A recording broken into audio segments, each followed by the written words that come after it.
This is Rummy's Corner.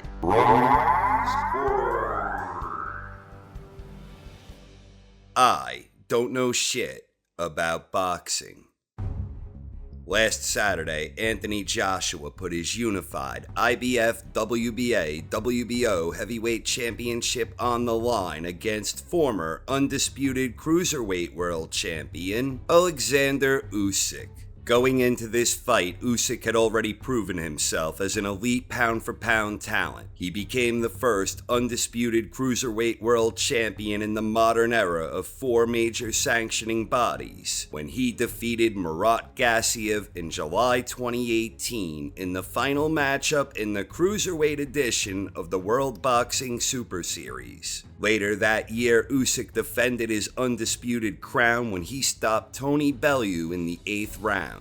After the Bellew victory, Usyk decided to make the jump to heavyweight, boxing's marquee weight class. Traditionally, cruiserweight champions who tested their luck at heavyweight tended to fall short, the notable exception being Evander "Real Deal" Holyfield. Whenever a cruiserweight jumps up to test his luck at heavyweight, the most pressing question is whether they have the size and strength to cope with the bigger, stronger guys in the unlimited weight class. The question, of course, applied to Usyk as well. And prior to challenging AJ, Usyk had just 2 fights at heavyweight. The first happened in October 2019 when Usyk scored a 7th round stoppage victory against Chaz Witherspoon. And the following October, Usyk was awarded a 12-round unanimous decision against seasoned veteran Derek Chisora. But even with these 2 victories, the question remained: how would Usyk cope with the size and strength of an elite-level super heavyweight like Anthony Joshua?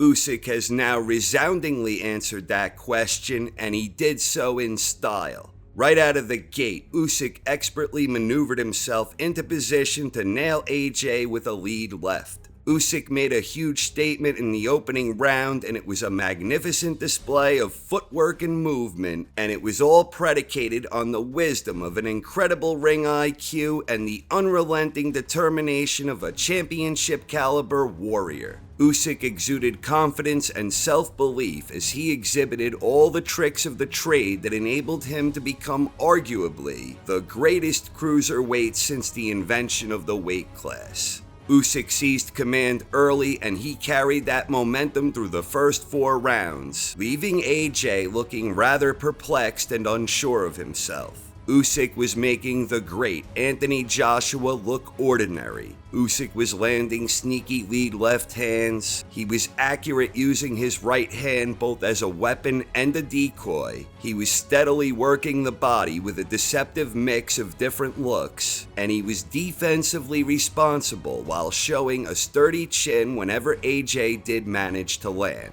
Joshua started making some subtle adjustments that helped not only neutralize some of what Usyk was doing, but it also enabled Joshua to start mounting a more effective offense, where he started making Usyk miss a little more. Joshua was taking a little steam off his shots, and he was mixing his attacks up more to create openings. But AJ was never really able to build any momentum. He appeared to gain some steam in rounds 5 and 6, but Usyk reasserted himself in the second half of the contest with an offbeat rhythm that again left Joshua looking confused. AJ still fought effectively at times, landing a nice shot here and there and working downstairs a little, but he was unable to solve the riddle that is Oleksandr Usyk. The biggest problem with AJ is that he was unable or unwilling to make the fight more physical, and he was being thoroughly outboxed by a superior tactician. Making matters worse, whenever AJ landed a solid power punch, Usyk absorbed them exceptionally well and perfectly maintained his composure. But trying to outbox a master boxer proved to be an ill-advised strategy for AJ because Usyk expertly dictated the fighting range to his liking, and even when Usyk was in range for AJ to attack, Usyk proved far too slippery and defensively sound for AJ to capitalize. Usyk closed the show in style, going right after AJ to begin the 12th and final round. Usyk finished the fight with the same tremendous poise and determination with which he began it. As the fight was drawing to an end, Usyk landed a fierce flurry of fluidity that left AJ dazed and reeling. The fight was over, and Oleksandr Usyk was awarded a unanimous decision, making him the new, unified IBF WBA WBO heavyweight champion. It was a tremendous victory that, in my opinion at least, solidifies Usyk's claim as one of the greatest boxers in his generation. It was a sublime display of the sweet science.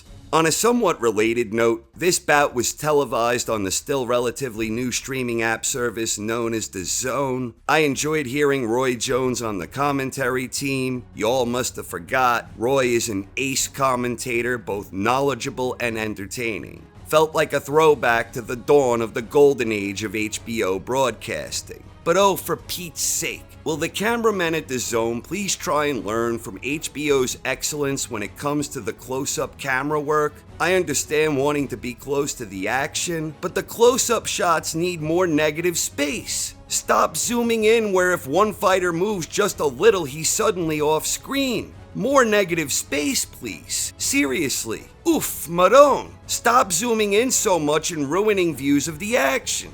The victory for Usyk also reconfirms the fact that he is one of the very best pound-for-pound boxers in the world today, if not the best. No disrespect to Canelo or Inoue or Crawford, as they are all part of this discussion too, but Usyk certainly finds himself right in the mix when it comes to the best of the best in boxing today. The victory likewise helps dispel the myth that you need to be a gigantic super heavyweight to succeed in the division today. There are a lot of fans who believe that bigger means better, and it is usually true that a good big man will beat a good smaller man. But that doesn't mean that a good big man can beat a great smaller man. A lot of fans adhere to this notion that boxers from the past couldn't possibly compete with the super heavyweight behemoths of today. Nonsense. And Usyk gracefully proved this point when he beat AJ. So for all the fans who inexplicably claim that past greats like Joe Louis and Muhammad Ali and George Foreman, that these past champions couldn't compete and succeed at the highest level against big guys today, the whole idea that every generation gets better, modern training, yada yada yada,